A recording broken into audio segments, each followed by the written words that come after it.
The studio lights beamed down like judgment. It was supposed to be just another late-night segment. Jimmy Kimmel behind the desk, papers in hand, smug smile loaded, ready to take his usual jabs. But this time, the script wasn't satire. It was personal. He looked up, leaned forward, and with a sneer that barely hid his glee, muttered into the microphone. He got what he deserved. The audience paused.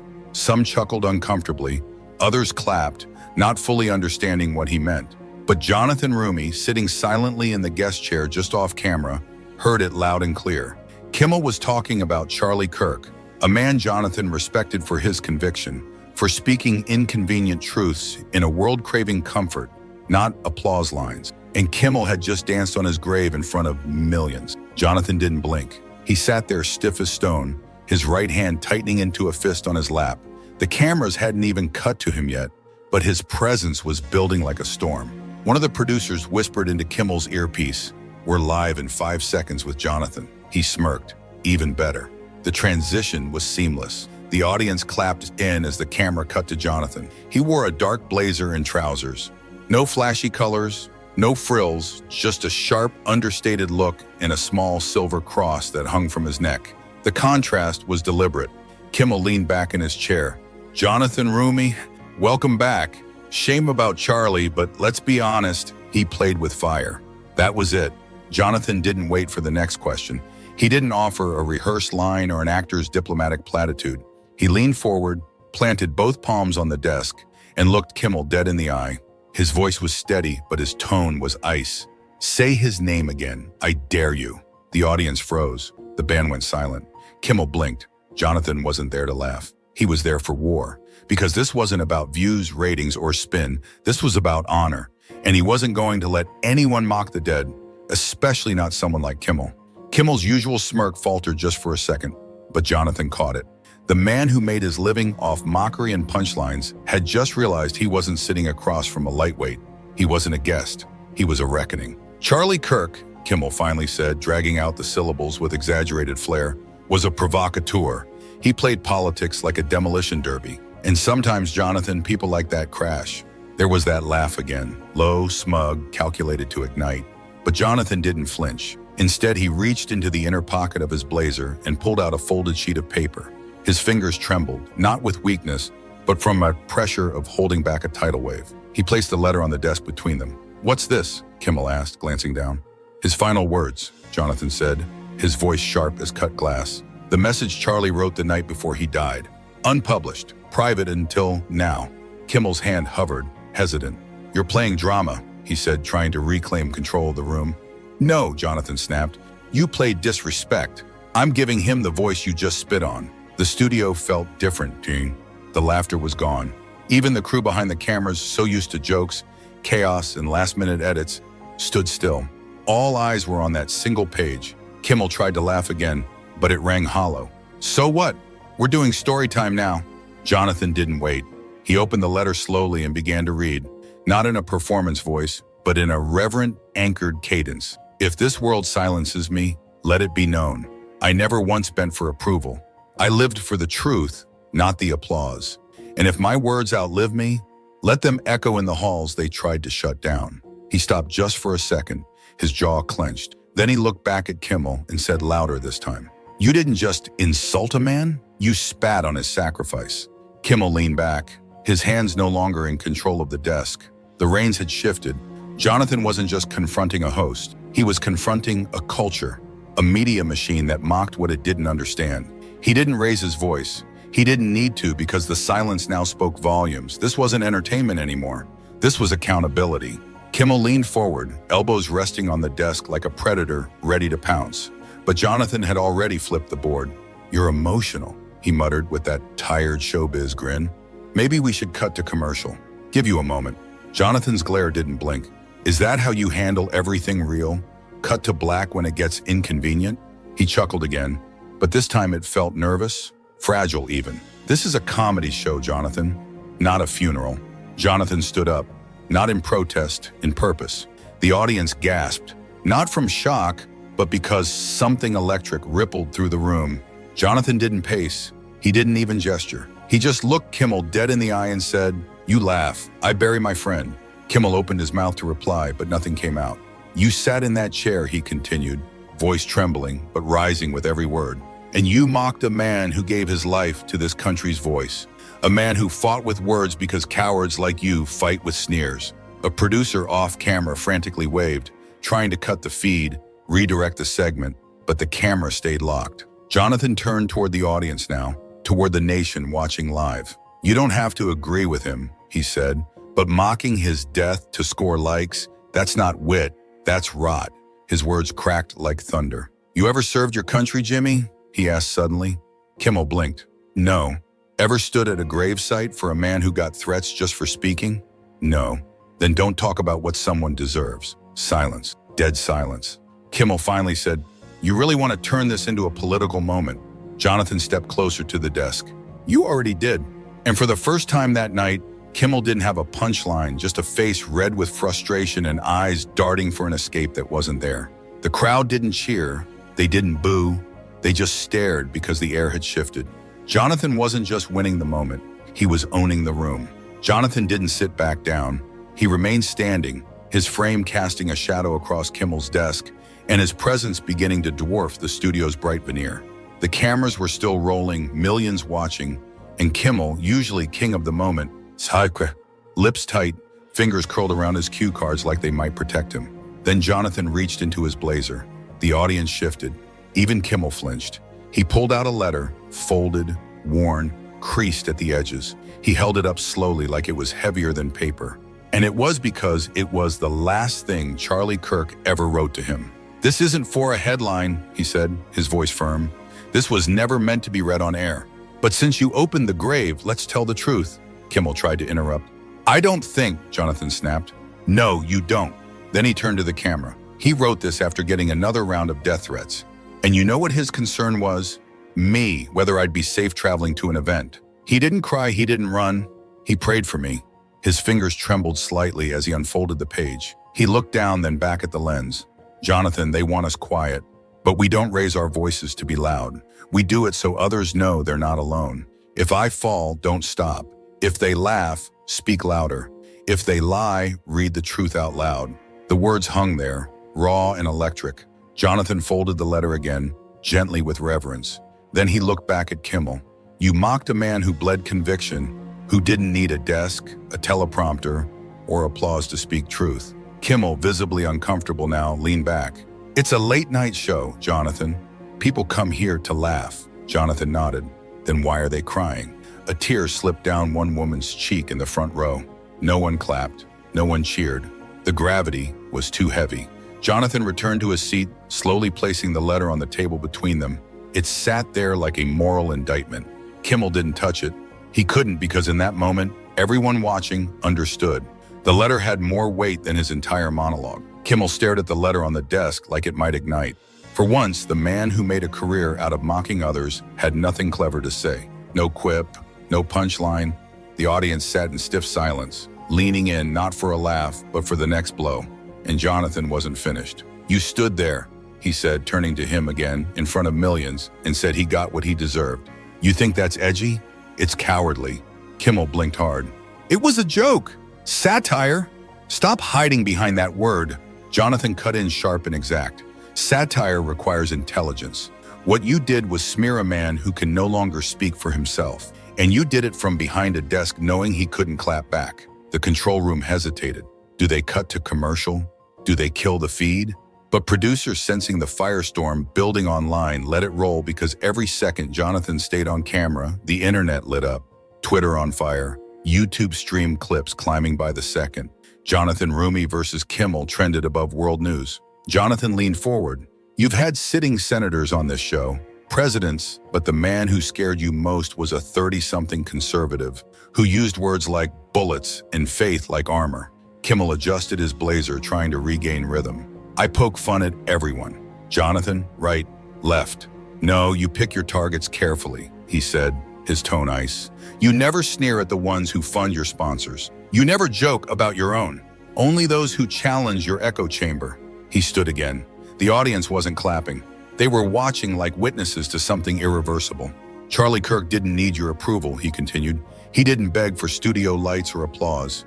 He died with his boots on, speaking truth. His voice cracked just slightly, an edge of grief breaking through the fury, then almost whispering, "Your entire set is built to make truth sound ridiculous." But today, truth walked in. Kimmel tried to chuckle, forced. "Bit dramatic, don't you think?" Jonathan stared at him for a long moment and then said quietly, "Not as dramatic as calling a dead man a punchline." Boom! The studio didn't erupt. It deflated. Every joke, every light, every smirk, it all collapsed into itself. Kimmel sat still. The only thing louder than Jonathan's voice was the shame hanging in the air. The cameras were still rolling, but the energy in the room had changed. The temperature dropped. Not literally, but in tone, in atmosphere. Something raw had broken loose. Something Kimmel and his crew couldn't stuff back into the comedy box. And Jonathan stood right at the center of it. He didn't move, didn't blink, didn't soften his posture. "Do you even know what Charlie died doing?" he asked. His voice, though calm, had a hard edge now, like steel under silk. Kimmel shrugged, uncomfortable. "I saw something on Twitter. A rally, I guess." "No," Jonathan said. "He wasn't giving a speech. He wasn't trying to win a vote. He was holding the hand of a grieving father in East Palestine, a man whose daughter died from chemical exposure while your friends in D.C. looked away." Kimmel's smirk slipped. "That's tragic, of course, but..." "No, don't do that," he snapped. "Don't fake empathy now. Not after you laughed." The audience shifted in their seats. This wasn't a performance anymore. This was confrontation with no commercial break, no cue cards, no safe punchline, waiting to rescue the host. Jonathan stepped toward him again. "You say Charlie was just a talking head, but the man you called disposable spent more time in forgotten American towns than your whole staff combined. He fed families. He raised money for wounded veterans. He was in the dirt, not behind a desk." A producer signaled nervously off camera. Another whispered into Kimmel's earpiece, "Move on." They were urging, "Shift it, lighten it up." But Kimmel knew there was no going back now. "People like you," Jonathan continued, "think you are the gatekeepers of truth because you wear suits and get applause from a crowd that's been told when to laugh. But truth isn't a performance, it's sacrifice. It's standing in the fire when everyone else is running." He looked around the studio, eyes sweeping across the crowd. Charlie stood in that fire. Then he turned to the camera. "And if you're sitting at home wondering whether this country still values the ones who actually show up, ask yourself something. Would you rather be remembered for jokes or for showing up when it counted?" Silence. Even the studio lights seemed dimmer. Kimmel's voice finally returned, but softer now. "You know, I didn't know him like you did." "No," Jonathan said flatly. "You didn't want to." He picked up the crumpled letter from the table, the one he had thrown earlier, and unfolded it. His hands trembled, but not from fear, from restraint. Then he read a line aloud. "If I die doing this, at least I'll die telling the truth." "Charlie Kirk," the audience gasped. Jonathan looked Kimmel dead in the eye. "That line aged better than your jokes ever will." A low murmur rippled through the audience, that stunned silence that follows something too real to ignore. There were no stage cues now, no blinking red applause sign. People just sat there. Some leaned forward. A few looked at each other, unsure what they were witnessing anymore. A comedy show, a confrontation, or the unraveling of something much bigger. Jonathan folded Charlie's letter again with reverence, like it was a flag. Kimmel adjusted in his chair. His charm, usually his armor, had melted away. "Look, Jonathan, I never meant to..." "To what?" he cut in. "To spit on the grave of a man whose death you mocked for views?" Kimmel blinked. For the first time in years, he looked like a man unsure of his words. Jonathan didn't stop. "You're the kind of guy who sneers from skyscraper studios while America bleeds in silence. You think it's edgy to punch down on the people who actually build this country?" Someone in the audience clapped once, then stopped, realizing no one joined in. Jonathan's voice dropped, now quieter, but more dangerous. "Charlie Kirk made you nervous. Not because he was loud, not because he was conservative, but because he was effective. He moved people. He filled stadiums.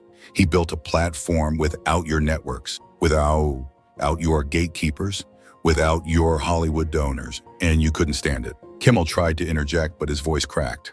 Too weak. "And now that he's gone," Jonathan continued, "you feel bold. You think it's safe to joke?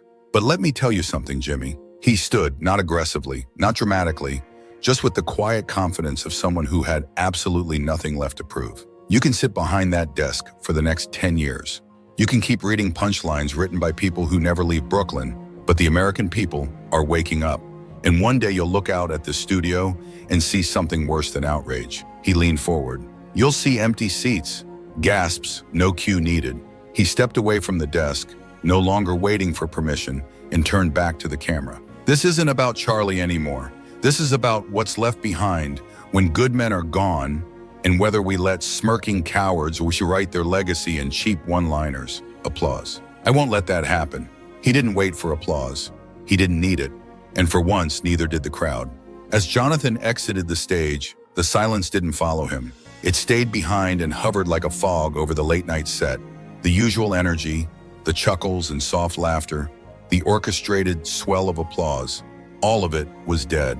Jimmy Kimmel sat frozen, gripping the edge of his desk like it was the only thing keeping him grounded. He looked toward his producers through the glass. No one moved, no hand signals, no countdown, just blank faces, some even with downturned eyes, unsure whether they were watching a segment fall apart or history being made. Jonathan's footsteps echoed as he walked off stage. The audience heard every step. No one reached for a phone, no one clapped. One older woman in the third row reached for a tissue. Backstage, Jonathan didn't collapse. He didn't cry. He didn't even blink. He handed Charlie's letter, now slightly bent at the corners, to his assistant and whispered, "Scan it. We're publishing it tonight, every word." The assistant nodded and rushed off. Jonathan sat upright, heels still on, eyes still on fire. Back on set, Kimmel tried to rally. "Well, folks, lively discussion, huh?" "Nothing," he forced a chuckle. He certainly doesn't hold back. Still nothing. Then a voice from the back. No mic, just raw, cut through the fog. He was right. Everyone turned. It was the sound tech, the same guy who'd been patching mic levels for years. He didn't shout. He didn't grandstand. He just said it. He was right. Charlie stood for something, and you laughed when he died. Kimmel's mouth twitched. His hands fidgeted with the cue cards. Another voice, this time from a young man in the audience. "What happened to you, Jimmy?" Then another, "You used to be funny. Now you're just bitter."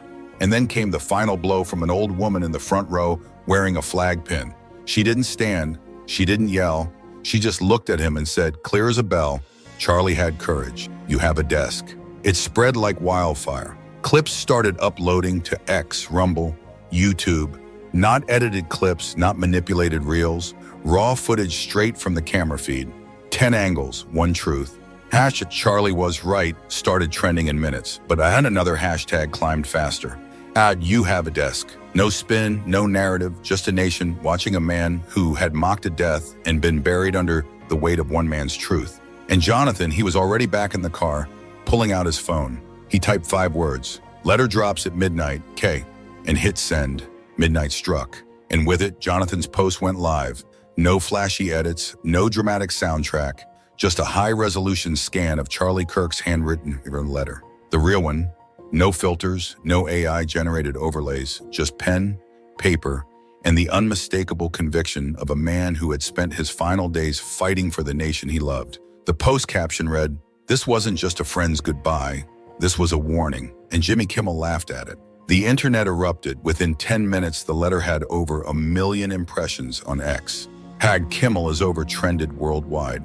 Even celebrities who once hesitated to weigh in now shared the post in silence. Just a letter, no commentary. The words spoke louder than any tag or caption ever could. The first paragraph hit like a hammer. "If you're reading this, I'm gone, but you're still here. And that means you have to fight harder. Not just for policy, not just for power, but for the soul of the nation that raised us." The second paragraph cut deeper. "The media doesn't care. They'll laugh at your loss, mock your prayers, and call your truth misinformation. But you keep speaking because truth has no expiration date, and cowards have no legacy." By the third paragraph, the world stood still.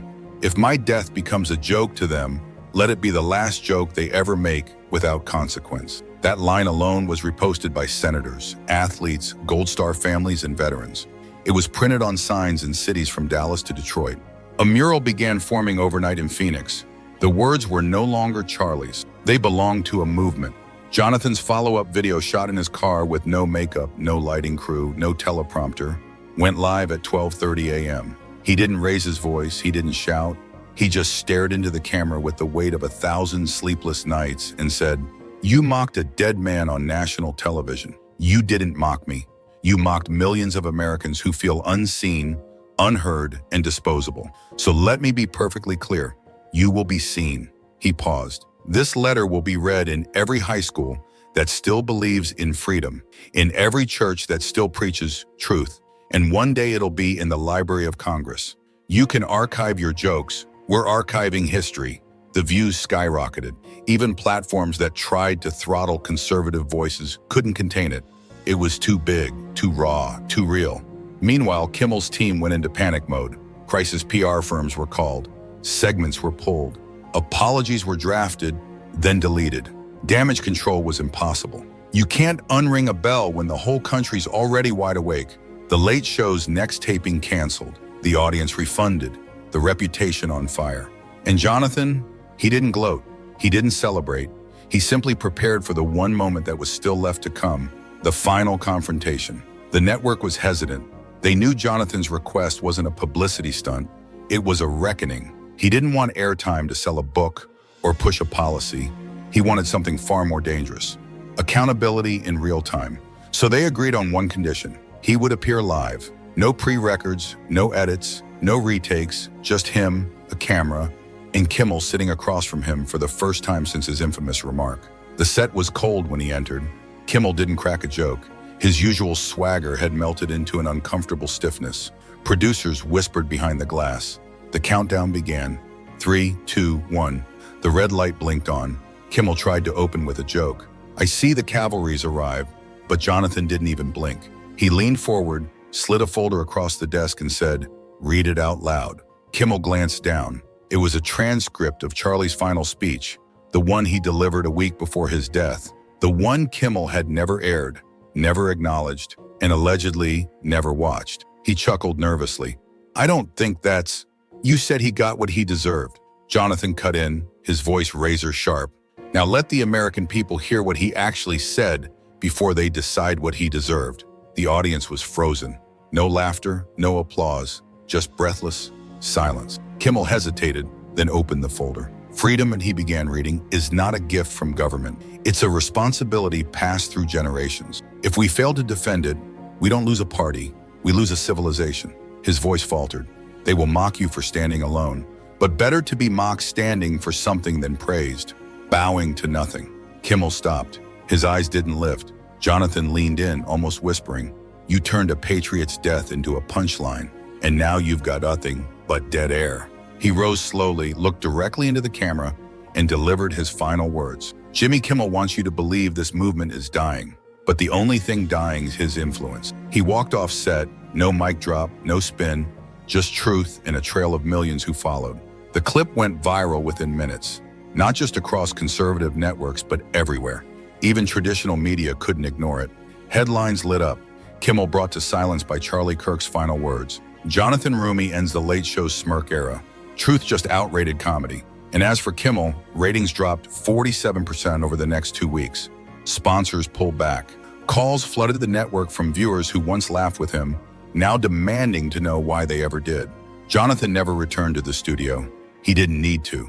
He had already carved his message across the country's conscience, not with bitterness, but with resolve. Because sometimes the loudest voices fall silent, and sometimes the quietest truth shatters the whole room. They mocked a man who stood for freedom, and Jonathan made the whole world listen. When Kimmel snickered, he thought it was just another line, but he turned his smirk into silence and his stage into a courtroom. This wasn't just a debate, it was justice. If you stand with truth with Jonathan, share this, spread it, make them hear it, because next time they laugh, they'll remember what came after.